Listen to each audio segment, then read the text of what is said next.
లైంగిక వేధింపుల కేసులో ప్రముఖ నటుడు యూట్యూబ్ స్టార్ అయినటువంటి ప్రసాద్ బెహరాని ఈరోజు జూబ్లీహిల్స్ పోలీసులు అరెస్ట్ చేసి కోర్టులో ప్రొడ్యూస్ చేయగా కోర్టు అతనికి 14 రోజులు రిమాండ్ విధించిన నేపథ్యంలో అసలు ప్రసాద్ బెహ్రా ఎవరిని హెరాస్ చేశారు అనేది మనం విశ్లేషణ చేసుకునేటువంటి ప్రయత్నం చేద్దాం.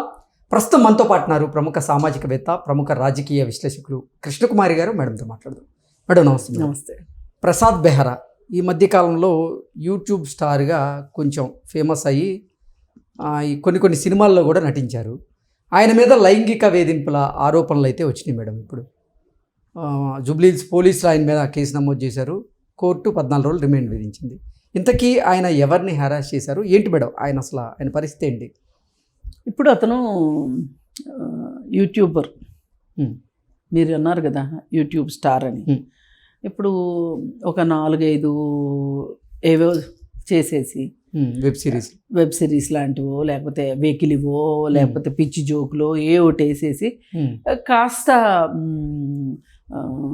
ఏమంటారు వ్యూవర్షిప్ పెంచుకుంటే ఇంక వాళ్ళు స్టార్ అయిపోతున్నారు.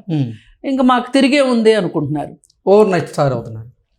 అయిన తర్వాత ఏం చేస్తున్నారు, నెక్స్ట్ ఒక వెబ్ సిరీస్ తీయటం. ఆ వెబ్ సిరీసు ఇప్పుడు వీటికి ఏమవుతుందంటే ఒక సెన్సార్షిప్ ఉండదు. ఈ కుళ్ళు జోకులు, మంచి జోకులు అన్నీ రకరకాలు పెట్టి ఏదో ఒక కాన్సెప్ట్, ఒక మనిషి వ్యక్తిత్వాన్ని హననం చేసేలాగను ఏదన్నా కానివ్వండి, చెత్తా చెదారం ఏదైనా వాళ్ళకి పట్టదు. వాళ్ళకి కావాల్సిన వ్యూవర్షిప్. అలా చేసి ఒక వెబ్ సిరీస్ ఒక అమ్మాయితోటి చేశాడు, హీరోయిన్గా పెట్టి చేశాడు. చేస్తే ఆ టైంలో అతను కొంచెం ఇన్అప్రాపరియేట్ టచెస్ అని చెప్పి, అంటే అవసరం లేకపోతే మామూలుగా నటించేటప్పుడు నన్ను ముట్టుకోవద్దు, నన్ను అంటుకోవద్దు అంటే కుదరదు. అది ఆ కథకి లోబడి, ఆ సందర్భానికి లోబడి ఆ టచ్ గురించి ఎవరో మాట్లాడరు. కానీ అతను కొంచెం అసందర్భంగా టచ్ చేస్తున్నాడు, కొన్ని ఇబ్బందికరమైన ప్రదేశాలు ముట్టుకుంటున్నాడు అనే ఉద్దేశంతో ఆ అమ్మాయి ఇన్అప్రాపరియేట్ టచెస్ అని చెప్పి అతని ప్రవర్తన మార్చుకోవట్లేదు అని చెప్పి ఆ అమ్మాయి ఇంకా నేను చెయ్యను నీతోటి అని చెప్తే ఇంకా రకరకాల పద్ధతుల్లో అపాలజీ చెప్పి 1 year పాటు అతనితో నటించాలి అమ్మాయి. వద్దనుకుంది. ఇంకా బాగా సారీ చెప్పి అది చెప్పి ఇది చెప్పి ఇది చేసేసరికి అపాలజైజ్ అడిగితే ఇక అమ్మాయి ఒప్పుకుని మళ్ళీ షూటింగ్ స్టార్ట్ అయింది ఇంకో వెబ్ సిరీస్ అతనితో. అయితే స్టార్ట్ అయినప్పుడు ఆ అమ్మాయిని ఎట్లా అంటే లైంగిక వేధింపులకి గురి చేసేటట్లు సెక్సియస్ట్ కామెంట్స్ అంటారు, అవి సెక్సువల్లీ కలర్డ్ కామెంట్స్ అంటారు. దానికి మనకు ప్రత్యేకంగా చట్టమే ఉంది. ఏ స్త్రీనైనా ఉద్దేశించి సెక్సియస్ట్ కామెంట్స్ చేస్తే, సెక్సువల్లీ కలర్డ్ కామెంట్స్ చేస్తే నిర్భయ చట్టంలో దానికి ఒక సెక్షన్ ఉందన్నమాట. ఆ ప్రకారంగా వాళ్ళ మీద ఈమె కంప్లైంట్ చేయొచ్చు. ఈ విధంగా అతను ఆమె కొన్ని పార్ట్లు, బాడీ పార్ట్స్ గురించి మాట్లాడటము, కొట్టటము, ఇవన్నీ సెట్ అయిపోయిన తర్వాత షూటింగ్ గ్యాప్లో మిగతా సెట్ మెంబర్స్ ముందు అలా చేసేసరికి ఆ అమ్మాయి బాగా హర్ట్ అయ్యి అతన్ని కొట్టిందంట. కొట్టి ఇక కంప్లైంట్ చేస్తానంది పోలీసులకి. అన్నప్పుడు కూడా మళ్ళీ కొన్ని బూతు పదాలు వాడాడు అతను అందరి ముందు. ఇదంతా ఎప్పుడు జరిగింది మేడం? ఈ రోజా? మొన్న 11వ తారీఖు జరిగిందంట. ఓకే. 11, 12 అంటే 4 రోజుల క్రితం జరిగింది. 4-5 రోజుల క్రితం. బాధితురాలు అసలు ఏం చెప్తున్నారు? ఇవే చెప్తున్నారు. ఈ కారణాలతోటే ఆమె పోలీస్ స్టేషన్కి వెళ్ళి ఆమెను ఏవేవైతే కొన్ని మాటలైతే అతను అన్నాడో అందరి ముందు వాళ్ళందరూ నవ్వారు. ఆ మాటలు రాసి ఆవిడ అవి నేను చెప్పలేను ఇప్పుడు, సెక్సియస్ట్ కామెంట్సే, సెక్సువల్లీ కలర్డ్ కామెంట్సే అవి మాట్లాడేసరికి ఆమె బాగా అఫెండ్ అయిపోయి వెళ్ళి కంప్లైంట్ ఇచ్చిందనమాట. ఇస్తే మరి అతన్ని పిలిచి మాట్లాడితే ఏం చెప్తాడు, ఒక యూనిట్లో ఉన్నాం కదా, సరదాగా అన్నాను, నా మనసులో దురుద్దేశం లేదు, ఇవన్నీ మామూలుగా చెప్పే సమాధానాలే కదా. కానీ ఆమె నో చెప్పిన తర్వాత నో మీన్స్ నో. ఇప్పుడు ఒక అబ్బాయి ఒక అమ్మాయికి 100 సార్లు ప్రపోజ్ చేయొచ్చు ఓపుకుంటే. ఎప్పటి వరకు? ఆమె నో అనే వరకు. ఆమె ఎస్ అనే వరకు. ఆమె నో అనాలి. ఇంకా నువ్వు నాకు ప్రపోజ్ చేయొద్దు అని నో అనే వరకు ప్రపోజ్ చేసే రైట్ నీకుంది. కానీ ఆమె ఒక్కసారి నో చెప్పిన తర్వాత ఇంకా ఆమెకి ప్రపోజ్ చేయకూడదు. అది నో మీన్స్ నో అంటే. ఓకే, వద్దు అంటే వద్దే. ఇప్పుడు ఆమెకి నీకు ఇష్టమైంది ఒక ప్రపోజ్ చేయడం తప్పు కాదు. లవ్ ప్రపోజల్ పెట్టడం ఆడవాళ్ళైనా ప్రపోజ్ చేయొచ్చు, మగవాళ్ళైనా ప్రపోజ్ చేయొచ్చు. ప్రపోజల్ గురించి ఇబ్బందే లేదు. అమ్మాయి ప్రపోజ్ చేస్తే అబ్బాయి వద్దన్నా, అబ్బాయి ప్రపోజ్ చేస్తే అమ్మాయి వద్దన్నా, ఇట్ మీన్స్ నో. ఇప్పుడు సాఫ్ట్వేర్ కంపెనీల్లో కూడా వాళ్ళకి అవగాహన అంటే ఏమంటారు, అవగాహన అంటే అవేర్నెస్ ప్రోగ్రామ్స్ పెట్టినప్పుడు మాలాంటి వాళ్ళని పిలిచి చెప్పమని చెప్తారు. చెప్తే నువ్వు గులాబీ పువ్వు ఇచ్చి చెప్తావా, లేకపోతే ఏదైనా గిఫ్ట్ ఇచ్చి చెప్తావా, ఏం చెప్తావు, ఓ కాఫీ తాగే టైంలో చెప్తావా, ఐ లవ్ యూ చెప్తే చెప్పొచ్చు. ఎప్పటి వరకు ఆమె ఎస్ అంటే ఇంక అసలు పే చేయలేదు. ఆమె నో అంటున్నా ఆవిడ వెంటబడి చెప్పావనుకో, ఆమె వచ్చి కంప్లైంట్ చేసిందనుకో, అప్పుడు నువ్వు సమాధానం చెప్పుకోవాల్సి వస్తావు. అది నో మీన్స్ నో అంటే. మరి ఇప్పుడు ఆమె ఒకసారి నో దీనికి నాకు ఇష్టం లేదు, నేను బాధపడుతున్నాను అని చెప్పి ఆ అమ్మాయి అవకాశాలను కూడా వదులుకున్నప్పుడు నువ్వు చేయాల్సింది ఏంటి? అప్పుడు నువ్వేం చెప్పావు? సారీ అని చెప్పి మళ్ళీ అదే పని చేసావు. ఆ పని చేసేసరికి ఇంకా ఆమెకి కోపం వచ్చి వెళ్ళి కంప్లైంట్ ఇచ్చింది. ఇదనమాట. ఇప్పుడు మీకు సెక్సువల్లీ కలర్డ్ కామెంట్స్ అంటే మీకు ఇంకొక ఎగ్జాంపుల్ చెప్తాను మేడం. ఒకసారి ఒక సినిమా ఫంక్షన్లో పాత విలను చలపతిరావు గారిని ఉండేవాడు. ఆయన ఇలాగే ఒక కామెంట్ చేశారు, సెక్సువల్లీ కలర్డ్ కామెంట్ చేస్తే ఆయన మీద కేసు అయింది. కోర్టు చుట్టూ తిరిగిన తర్వాత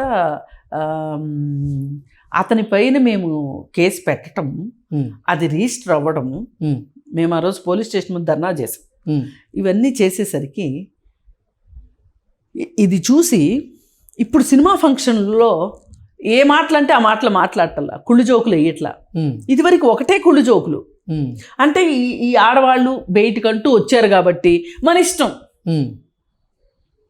ఇప్పుడు మన అమ్మ, మన చెల్లి, మన పెళ్ళాము, మన కూతురు కాకపోతే, ఈ 4 కాకపోతే ఏమన్నా ఎవరినైనా ఏమైనా అనొచ్చు. ఆ ఉద్దేశంతో ఎవరన్నా ఈ బుద్ధి ఉన్నవాళ్ళు మనిషి కనిపిస్తే చాలు ఏదో ఒక కామెంట్ చేయటం, జోకులు వేయటం, ఏదో వాళ్ళకే జోకులు వేయటం తెలిసినట్టు చేయటం అనేది చాలా దురదృష్టకరం. ఎందుకంటే వీళ్ళకి ఏముంటుందంటే రీజను, ఆడవాళ్ళని మనం ఏమన్నా పర్వాలేదు, వీళ్ళు మన ఆనందం కోసం పుట్టారు, మన సంతోషం కోసం పుట్టారు. సినిమాల్లో కూడా అలాగే చూపిస్తారు కదా. ఒక హీరోని ఏడిపించడం ఎక్కడా చూపించరు సినిమాల్లో. హీరోయిన్ ఏడిపిస్తుంటాడు. ఒక 4 సార్లు 5 సార్లు ఏడిపించిన తర్వాత ఇతను నీ మీద ప్రేమ ఉంది కాబట్టి నిన్నింత ఏడిపించాను అనగానే ఆవిడ కూడా కరిగిపోయి, అబ్బో అసలు ఇంతటి బాయ్ ఫ్రెండ్ నాకు ఎన్ని జన్మలు ఎత్తితే దొరుకుతాడు అని చెప్పి ఈమె కూడా ప్రేమించేయటం మొదలెట్టేస్తుంది. తర్వాత పెళ్లి చేసుకుంటారు, సీన్ కట్ అనుకోండి, అది వేరే విషయం. అసలు ఏడిపించేవాడు సరదాగా ఏడిపించడం ఎందుకు ఉంటుంది? అసలు ఏడిపించేవాడు నిజంగానే ఏడిపిస్తాడు. సరదాగా ఎందుకు ఏడిపిస్తాడు? సరదాగా మాట్లాడతారు, నిజంగా ఏడిపిస్తారు. కానీ వీళ్ళు సమాధానం చెప్పుకోవాల్సి వచ్చినప్పుడు ఏం చెప్తారు? సరదాగా ఏడిపించాను అంటారు.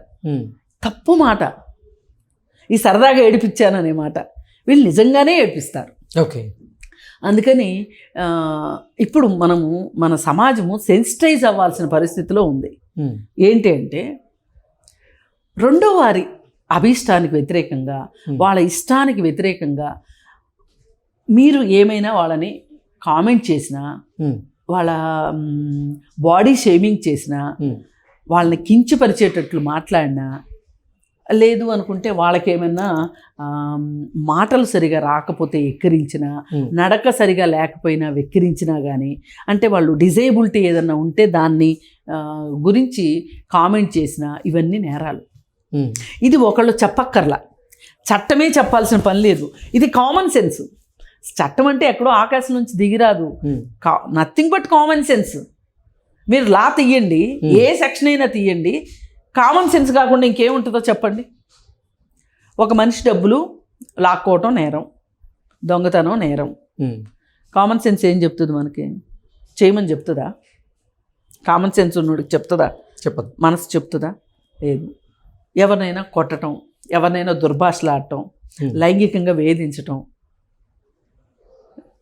సెక్షన్ ఏంటి అని తెలియక్కర్లా, కామన్ సెన్స్ ఉన్నా సరిపోద్దిగా, నీకు ఒక జ్ఞానం అనేది ఉంటే సరిపోద్దిగా. కానీ ఈ జ్ఞానాన్ని కూడా ఎందుకు కళ్ళు మూసుకుపోతాయి అంటే, స్త్రీని అనొచ్చు, మనం ఏమన్నా నడుస్తుంది. స్త్రీ ఉన్నది ఎవరి కోసం? పురుషుడి సంతోషం కోసమే. సినిమాల్లో కూడా అదే కదా చూపిస్తారు. ఆ పాటలు, ఆ జోకులు. ఏ సినిమాలో అయినా హీరోతో సమానమైన పాత్ర కావాలని నేను అనను, కానీ కనీసం హీరో పాత్రలో 30% అన్న పోర్షన్ ఉంటుందా స్త్రీ చుట్టూ? ఉమెన్ ఓరియంటెడ్ వస్తే మేము చూడం.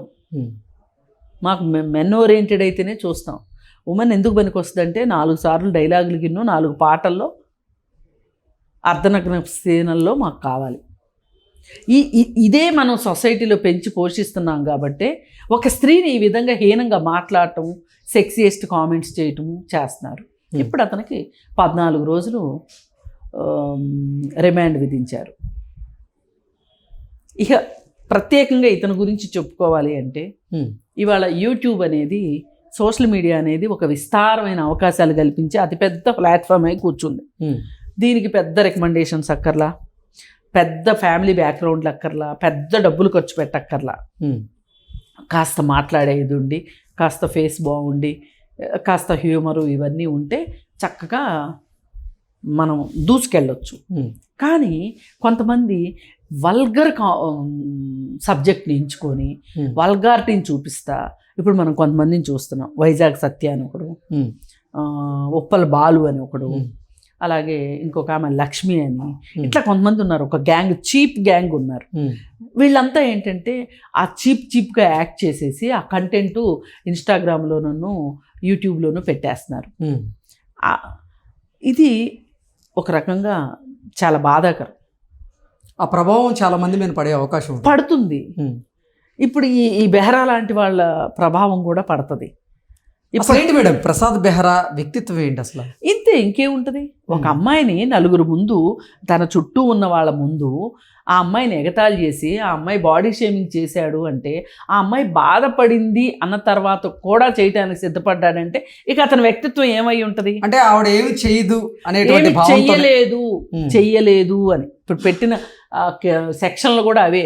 నన్ను బెదిరించాడు, నన్ను భయపెట్టాడు, నన్ను దూషించాడు, నన్ను ఇట్లా కామెంట్స్ చేశాడు,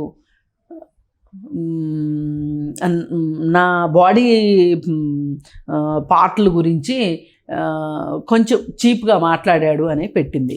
మేడం, ఈ మధ్య కాలంలో సినీ చిత్ర పరిశ్రమ నుంచే ఎక్కువగా లైంగిక వేధింపుల కేసులు అయితే అంటే నమోదవుతూ ఉన్నాయి. గతంలో ఒక డ్యాన్స్ మాస్టర్కి సంబంధించి, ఇప్పుడు ఈయన, అండ్ పుష్ప 2లో నటించిన ఒక క్యారెక్టర్ గురించి, ఇలా అంటే ఎందుకు అసలు చిత్రసీమ నుంచే ఎక్కువగా లైంగిక వేధింపుల కేసులు ఎందుకు ఎక్కువగా వస్తున్నాయి? ఎందుకంటే వీళ్ళు కొంచెము దగ్గరగా ఉంటారు, వీళ్ళ మీద అజమాయిషీ ఉండదు. ఇప్పుడు వీళ్ళ ఉద్దేశం ఏంటి అంటే, అమ్మాయిలు వస్తున్నారు అంటే దేనికైనా సిద్ధపడే వస్తారు, కమిట్మెంట్కి కానీ ఇట్లాంటి వాటికి.